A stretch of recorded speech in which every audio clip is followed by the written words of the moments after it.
think the more you understand about like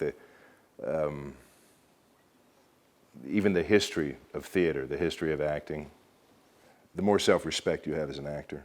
I studied it in school. And if you understand the tradition that you come from, then it doesn't matter how much everybody disrespects you, because you know that you come from this elemental performance discipline. Like, I read a great book once where they said, acting is like a biker. Everybody thinks they can be a tough biker. Everybody thinks they can be a policeman. Everybody thinks they can be a fireman. Everybody thinks they can be an actor. They think it's easy. But actors know it's not easy. We know how difficult it is, and we can recognize it in other actors.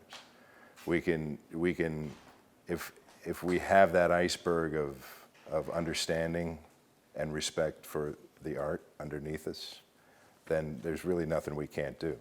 And there's the thing that drives me crazy about actors sometimes is how competitive they get with each other. There's no reason for that, because if I don't get a role and Bill Forsythe gets it, I'm rooting for Bill to kick ass with it because he's a different choice and I know he's going to be great. There's a couple actors that they get really mad if they don't get a role, and they all they can do is say bad shit about other actors, which is just nonsense. But there's really no need for it, because there's another role coming along that will be just as good or better, and you got to cheer on the people that get to create right then and see what they create, get excited about what they create. So yeah, go to school, become part of the tribe, and enjoy it. I mean, if that's what you want to do.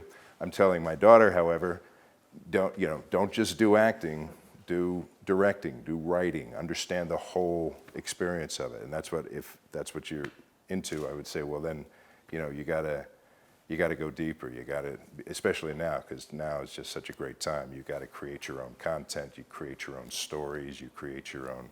You don't need quite as much support around you. You still need support, but you don't need the extraordinary money it takes to do a film. You don't need all the expertise. You can learn as you go. There's this film here called Brakes, Brakes, and a young lady who's an actress spent 4 years making this movie, and it's all about, it's a nice little movie about relationships breaking up and starting in that order. It's not significant, but it meant a lot to her. And so she took all this time and made this movie, and it's quite enjoyable. And the next movie that she makes is going to be great, because she learned so much by doing this first one. And she also did something that she enjoyed that was very passionate. There's a lot of passion in a lot of these movies here, and that's like the very first thing. That's the very first key element that you have to have when you start down that path, because it ain't easy to make a film. It's easier than it used to be, but it's never easy. Easy.